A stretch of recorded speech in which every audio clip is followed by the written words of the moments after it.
मेरा भी 15 से 20 दिन पहले की बात है। मेरे एक दोस्त ने मुझसे पूछा कि मैं महीने के 2500 रुपये निवेश करना चाहता हूँ, तो कौन से फंड में करूँ। अब इससे पहले कि मुझे कुछ बताता, उसने मेरे सामने एक शर्त रख दी। उसने कहा कि देख, मैं ना यूट्यूब के बेस्ट म्यूचुअल फंड वाले वीडियोस देख देख के ना थक चुका हूँ, क्योंकि एक साल कोई फंड अच्छा परफॉर्म करता है तो दूसरे साल कोई और।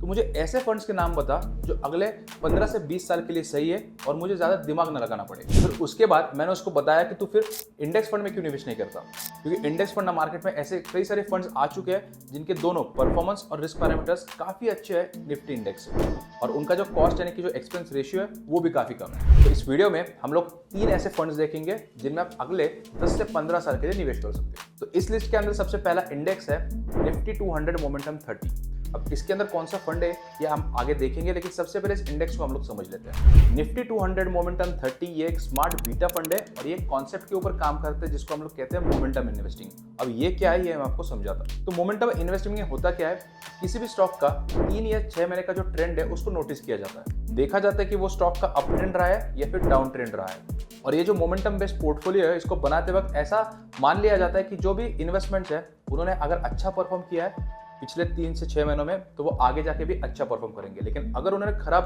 परफॉर्म किया है तो हो सकता है कि आगे आने वाले समय में भी खराब परफॉर्म करें। अगर आसान शब्दों में समझाऊं तो मोमेंटम इन्वेस्टिंग होता ही है कि जो ट्रेंड चलते आ रहा है उसी के ऊपर आप भरोसा रख के उसमें निवेश कर देते हैं। अभी जो निफ्टी 200 मोमेंटम 30 है इसमें होता क्या है, जो टॉप 200 लिस्टेड स्टॉक्स है उनका एक बकेट बनाया जाता है, फिर उनको एक मोमेंटम स्कोर दिया जाता है उन स्टॉक्स को, किस आधार पर, तो उनके पास्ट परफॉर्मेंस और जो रिटर्न है उनके उसके बेसिस पर, जो भी पिछले 6 महीने के या 12 महीने के रिटर्न्स है उनके बेसिस पर इनको एक मोमेंटम स्कोर दिया जाता है। फिर उस स्कोर के आधार पर टॉप 30 स्टॉक्स को शॉर्टलिस्ट किया जाता है और सेम यही प्रोसेस को फॉलो करके हर 6 महीने बाद पोर्टफोलियो को रीबैलेंस किया जाता है। अब आप लोग सोच रहे होंगे कि यार इतना आसान कैसे हो सकता है, तो चिंता मत करना, क्योंकि हम लोग इस इंडेक्स के पास्ट परफॉर्मेंस को भी एनालाइज करेंगे और जो रिस्क पैरामीटर्स है उनको भी देखेंगे। तो अगर आपने 2005 में 1000 रुपए निवेश किए होते इंडेक्स फंड के अंदर तो आज वो 30,000 रुपए बन चुके होते, तो मोटा मोटी 30 गुना आपको मुनाफा मिलता 19 सालों के अंदर। लेकिन क्या होगा अगर हम इनकी तुलना करें निफ्टी 50 इंडेक्स या फिर निफ्टी 200 इंडेक्स से। 2005 में इंडेक्स ने तकरीबन 21% का CAGR दिया है,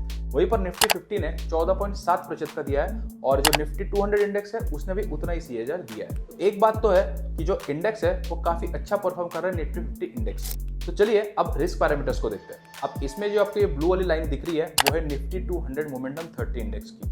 अब इससे आपको साफ नजर आ रहा होगा कि इसके अंदर जो रिस्क है वो काफी ज्यादा है अगर हम लोग तुलना करें निफ्टी 200 और निफ्टी 50 इंडेक्स से। क्योंकि होता क्या है कि मार्केट साइकिल्स में जैसे शार्प चेंज आता है, जैसे कि शार्प रिकवरी या फिर शार्प ड्रॉप, तो आपको ये इंडेक्स है ये थोड़ा सा अंडर परफॉर्म करते हुए दिखेगा, लेकिन जैसे मार्केट में मोमेंटम आएगा ये आपको अच्छा खासा रिजल्ट देगा। तो ये जो इंडेक्स है वो उनके लिए अच्छा है जो थोड़ा सा ज्यादा रिस्क ले सकते हैं, और अगर आप रिस्क लेते हो तो आपको रिवॉर्ड भी उतने ही अच्छे मिलेंगे। इस इंडेक्स के लिए मेरी जो सलाह रहेगी वो रहेगी UTI Nifty 200 momentum 30 index fund. जो मैं आपको दूसरा इंडेक्स बताने वाला हूँ वो काफी अच्छा काम करता है मोमेंटम इंडेक्स के साथ। इसका मतलब जब डाउन टर्न्स में मोमेंटम इंडेक्स अंडर परफॉर्म करता है तो ये फंड काफी अच्छा परफॉर्म करता है। तो इसका नाम है निफ्टी 100 वोलेटिलिटी 30। सबसे पहले ये देखते हैं कि जो फंड है ये बुल एंड बियर फेजेस में परफॉर्म कैसे करता है। ग्राफ में मैं चाहता हूँ कि आप सिर्फ बियर फेजेस के ऊपर फोकस करें। जो पहला बियर फेज आया था वो आया था अप्रैल 8 से लेकर फरवरी 9 तक। इसके अंदर जो निफ्टी 50 है वो गिरा था लगभग 59%। उसके बाद निफ्टी 100 वो गिरा है 60% और जो निफ्टी लो वोलेटिलिटी है वो गिरा है लगभग 49%। दूसरा बियर फेज था वो लगभग 1 महीने का था और जो तीसरा बियर फेज है वो लगभग अगस्त 21 से अप्रैल 22 तक का था। इसमें भी ये जो निफ्टी लो वोलेटिलिटी है वो सिर्फ 14% गिरा था, जो कि बाकी इंडेक्स की तुलना में काफी अच्छा है। होता क्या कि बुल मार्केट के अंदर जो निफ्टी 50 है वो कभी अच्छा परफॉर्म करता है कभी खराब परफॉर्म करता है, लेकिन जब बियर मार्केट रहता है तो वो हमेशा अच्छा परफॉर्म करता है, और जो मोमेंटम इंडेक्स है वो बुल मार्केट के अंदर हमेशा खराब परफॉर्म करता है। तो ऐसे में इन दोनों का जो कॉम्बिनेशन है वो हमारे लिए काफी सही रहेगा। ऐसा क्या कि बियर मार्केट में भी अच्छा परफॉर्म करता है, तो बहुत ही आसान है। निफ्टी टॉप 100 जो स्टॉक्स है उनमें उनको ये वोलेटिलिटी के हिसाब से रेटिंग देता है और उसमें से 30 स्टॉक्स ऐसे चुनता है जिनकी वोलेटिलिटी सबसे कम यानी कि जो स्टैंडर्ड डिविएशन है वो सबसे कम। इसीलिए इस इंडेक्स का जो एवरेज स्टैंडर्ड डिविएशन है वो काफी कम रहता है निफ्टी 50 इंडेक्स या फिर निफ्टी 100 इंडेक्स की तुलना में। लेकिन ये लो वोलेटिलिटी स्ट्रेटेजी से रिटर्न्स कैसे मिलते हैं? अगर रिटर्न की बात करें तो इस इंडेक्स ने इंसेप्शन से 19% का CAGR दिया है, वहीं पर निफ्टी 100 इंडेक्स ने 13.2% का CAGR दिया है और जो निफ्टी 50 है उसने भी उतना ही CAGR दिया है। इस इंडेक्स के ओवरऑल जो रिटर्न्स है वो काफी अच्छे हैं और जहां तक मैंने देखा है ये काफी अच्छे तरीके से परफॉर्म करता है मोमेंटम 30 इंडेक्स के साथ। निफ्टी 100 लो वोलेटिलिटी 30 के अंदर मेरी जो सलाह रहेगी वो रहेगी ETF के लिए, ना कि इंडेक्स फंड के लिए। और जो मेरी सलाह है वो है ICICI प्रूडेंशियल निफ्टी 100 लो वोलेटिलिटी 30 ETF। मेरा तीसरा और आखिरी रिकमेंडेशन है नैस्डैक 100 इंडेक्स। पहले हमने 2 फंड्स उठाए थे, वो उठाए थे इंडियन मार्केट से और वो काफी अच्छे फंड्स हैं, लेकिन वहां पर भी थोड़ा सा ओवरलैप होने के चांसेस है क्योंकि ये दोनों कंपनियां अपने स्टॉक्स उठाती है टॉप 200 लिस्टेड कंपनीज से। ऐसे में हमारे पास एक US बेस्ड इंडेक्स होना बहुत जरूरी है क्योंकि इससे ना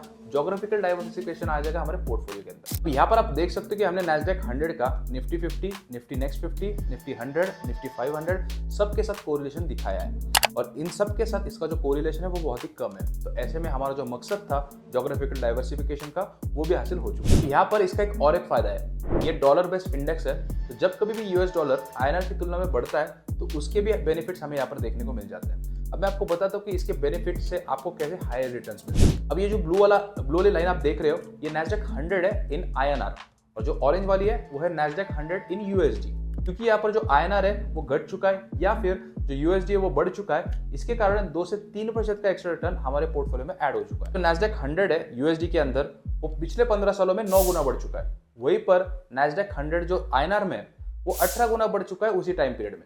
अगर इंडियन इंडेक्स यानी कि निफ्टी 50 से तुलना करें नैस्डैक 100 INR की तो नैस्डैक 100 INR जो है वो 21.4% का CAGR दे चुका है, जहां पर निफ्टी 50 ने सिर्फ 12.3% का रिटर्न दिया है। अब रिस्क पैरामीटर्स के लिए जो इंडेक्स का डेटा है वो देख लेते हैं। तो जो ऑरेंज लाइन आपको दिख रही है वो है निफ्टी 500 इंडेक्स की और जो ब्लू लाइन आपको दिख रही है वो है नैस्डैक 100 INR इंडेक्स की। पर हमें क्लियरली दिख रहा है कि जो नैस्डैक 100 है उसका ड्रॉडाउन काफी कम है निफ्टी 500 की तुलना में। पर अगर हम जून 21 से जून 23 का डेटा देखें तो नैस्डैक 100 का जो ड्रॉडाउन है वो काफी ज्यादा है निफ्टी 50 से, लेकिन ओवरऑल अगर हम लोग देखें तो जो नैस्डैक 100 का ड्रॉडाउन है वो काफी कम ही है। इस पैरामीटर्स की भी अगर हम लोग बात करें तो उसमें भी नैस्डैक 100 INR जो है वो काफी अच्छा है तुलना करें अगर निफ्टी 500 इंडेक्स तो शॉर्टलिस्ट हो गए, लेकिन इसमें थोड़ा सा ना फिलहाल इशू चल रहा है क्योंकि अभी फिलहाल सेबी ने जो ओवरसीज इन्वेस्टमेंट है उसमें एक रोक लगा दी है क्योंकि RBI ने बोला है कि एक लिमिट उन्होंने सेट करी थी ओवरसीज इन्वेस्टमेंट के लिए जो कि हम लोग ऑलरेडी पार कर चुके हैं। ऐसा 1-2 साल पहले भी हुआ था, लेकिन कुछ समय बाद